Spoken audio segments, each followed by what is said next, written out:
But top form में है बाजार में जो इन्फ्लोज आ रहे हैं लगातार। हम कह रहे हैं, अनिल जी हाईलाइट भी कर रहे हैं, बाजार की तीसरी महाशक्ति किस तरह से रिटेल निवेशक बाजार में भरोसा अपना बढ़ा रहे हैं और मंथ ऑन मंथ हम देख रहे हैं रिकॉर्ड इन्फ्लोज आते हुए दिख रहे हैं। तो इस साल के पहले महीने में क्या ट्रेंड रहा है, कितना म्यूचुअल फंड इंडस्ट्री में पैसा आया है, आइए इसको एक बार समझते हैं कुशल के साथ। कुशल बताइए क्या कुछ हुआ जनवरी में।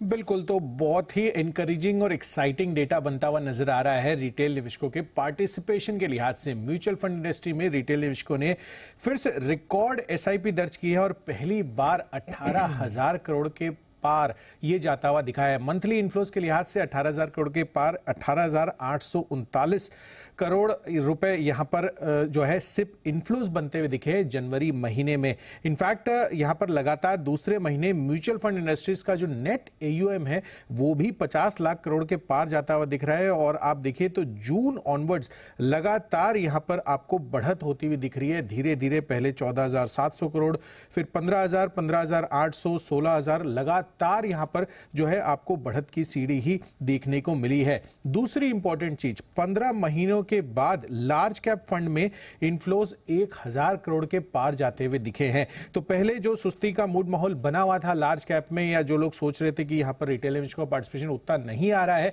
स्मॉल कैप और मिड कैप के मुकाबले, अब यहां पर भी पार्टिसिपेशन क्लियर कट देखने को मिल रहा है। सितंबर 2022 में ये करीबन 3217 करोड़ रुपए का निवेश आया था लार्ज कैप में, और अब आप देखिए 1287 करोड़ का निवेश फिर से लौटता हुआ दिख रहा है 1,000 करोड़ के पार के इन्फ्लोज के लिहाज से। ऑफ कोर्स स्मॉल कैप और मिड कैप में अभी भी जनवरी में जो मोमेंटम है बरकरार है इन्फ्लोज का। लगातार इस बारी भी देखें तो स्मॉल कैप में करीबन 3,257 करोड़ रुपए का निवेश हुआ है। साथ ही मिड कैप फंड में 2,061 करोड़ रुपए आते हुए नजर आए हैं, और लार्ज कैप तो मैंने आपको बताया ही है। तो जो ट्रेंड है पिछले 16 महीनों से ऐसे ही कि स्मॉल कैप में पहले सबसे ज्यादा, फिर मिड कैप में उसके बाद सेकंड, और लार्ज कैप अब यहां पर 1267 करोड़ रुपए का निवेश आता हुआ दिख रहा है। तो ये एक बढ़िया ट्रेंड बन रहा है जहां पर तीनों ही जो mid cap, large cap, small cap index है यहां पर बढ़िया निवेश हुआ है जनवरी के महीने में।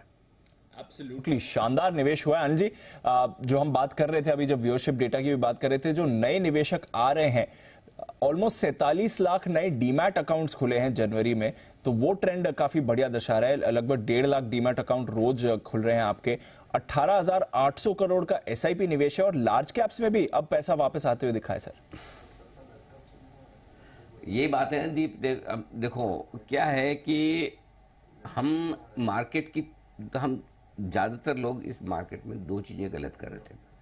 पहली चीज़ तो गलत जो कि मार्केट की इस तेज़ी को अंडर एस्टिमेट किया। इतनी तेज़ी कैसे हो सकती है, ये तो होती नहीं, ऐसा थोड़ी होता है। इतने थोड़ी एक तरफा बढ़ सकते हैं। 8-9 महीने तक ऐसे कैसे मिड कैप चलेंगे, लार्ज कैप चलेंगे, ऐसा थोड़ी करेक्शन नहीं आएगा। ठीक है, तो पहली गलती तो तेज़ी के डिनाइल में होती हुई दिखी है। और दूसरी गलती जो काफ़ी लोग कर रहे हैं वो ये है कि अरे क्या है, रिटेल तो बेवकूफ़ है, समझता थोड़ी, अक्ल थोड़ी है, अभी डाले जा रहा है यूफोरिया, उसको समझ ही नहीं आता, बाद में जब घटेगा तब समझेगा, नीचे में बेच के भाग जाएगा। फॉर ए चेंज पिछले 2-3 साल में रिटेल समझदार साबित हुआ है। और ऐसा नहीं कि पिछले 2-3 साल में कोई मार्च 2020 से आपने तेजी देखी उसमें करेक्शन नहीं आए, बीच में अच्छे करेक्शन भी आए, कुछ 10-15% के करेक्शन भी आए, तब कौन सा रिटेल ने बेचा? नो डाउट, हाँ ये कह सकते हैं कि 2020 के बाद के आए हुए कुछ इन्वेस्टर्स ने ही करेक्शन देखा हल्का फुल्का, ज़्यादातर ने नहीं देखा, मंदी अभी तक नहीं देखी, आदत नहीं है। लेकिन इसका मतलब ये नहीं कि मैच्योर नहीं है। पहले, आज से 10 साल पहले मार्केट में सबको जल्दी से पैसा कमाने की एक वो रहती थी कि बस फटाफट। लेकिन अभी जो जनरेशन आ रही है, ये जनरेशन जो आ रही है, जिनकी आज अभी हम बात कर रहे थे, ये युवा लोग जो हैं 20 से 30 साल के, ये ज़्यादा समझदार हैं, मैच्योर है, और इन्वेस्टमेंट के तौर पर एसआईपी के जरिए पैसा लेकर आ रहे हैं मार्केट में, म्यूचुअल फंड में लेकर आ रहे हैं, सीधे नहीं लगा रहे हैं। इनको पता है कि एक्सपर्ट्स के थ्रू लगाना चाहिए। इसका बड़ा कारण ये कि अब फाइनेंशियल एजुकेशन बढ़ रही है, चाहे हमारे जैसे चैनल्स कर रहे हों, चाहे अलग अलग जगह से हो रही हो, चाहे एक्सचेंजेस के सेबी के प्रयास हैं। अब लोगों को समझ में आ रहा है कि इक्विटी मार्केट को, पहले क्या था, पहले लोगों को सबको लगता है सट्टा करने की बढ़िया जगह, ले खरीदो फटाफट पैसे बनते हैं। अब ये डेफिनेशन चेंज होकर लोगों को समझ में आ रहा है कि ये एक एसेट क्लास है, इक्विटी फाइनेंशियल एसेट है, जहां हमारा एक्सपोजर होना चाहिए, और इसका तरीका सही क्या है कि इन्वेस्टमेंट किया जाए। और यही वजह, ये बदली हुई सोच जो है इन्वेस्टर्स की, वो कई सारे पुराने इन्वेस्टर्स, बाजार के दिग्गज समझ नहीं पा रहे कि उनको लगता है कि ये जब बेचेंगे सब ऐसे भाग के निकल जाएंगे। नहीं, ये नहीं निकलेंगे और जल्दी से नहीं निकलेंगे। और क्यों नहीं निकलेंगे उसका दो रीजन है, एक इनकी फाइनेंशियल एजुकेशन और दूसरा मोटे मुनाफे में बैठे हैं। क्या होता है, अगर आपने 100 रुपए में लिया और 95 हो जाए ना तो आपको बहुत डर लगता है, 80 हो जाए तो फिर आपको लगता है बेच दूं। लेकिन आपने 100 में लिया और 180 हो गया, 180 वाला 160 और 150 हो जाता है तो आपको डर नहीं लगता।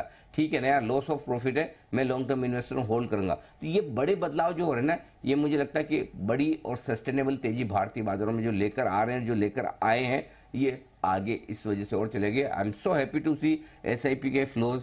एक ज़माना था हम डीप एसआईपी के लिए इतना पुश करते थे लोगों का, अरे भाई डालो, हर महीने डालो, डिसिप्लिन से डालो। लेकिन अच्छी बात यह है जो इतने सालों में मेहनत की उसका असर अब दिख रहा है। जी एब्सोल्युटली सर, और लगातार आप भी निवेशकों का भरोसा बढ़ा रहे हैं। बात हम रोज ही करते हैं किस तरह से बाजार में निवेशक पैसा अच्छे क्वालिटी स्टॉक्स में लंबे समय के लिए डाल रहे हैं, वो क्लियरली इस एसआईपी डेटा में आपको दिख भी रहा है। एएमसी कंपनीज पर भी रखेगा नजर, यहाँ पर भी इसका इम्पैक्ट आते हुए दिख रहा है। कुछ और काउंटर्स हैं जहां पर आपको करना चाहिए फोकस, क्योंकि बैंक्स पर थोड़ा प्रेशर और आपको अभी अभी गिरते हुए बढ़ते हुए दिखा है, तो उस पर रखिए नजर, वीकनेस आ रही है।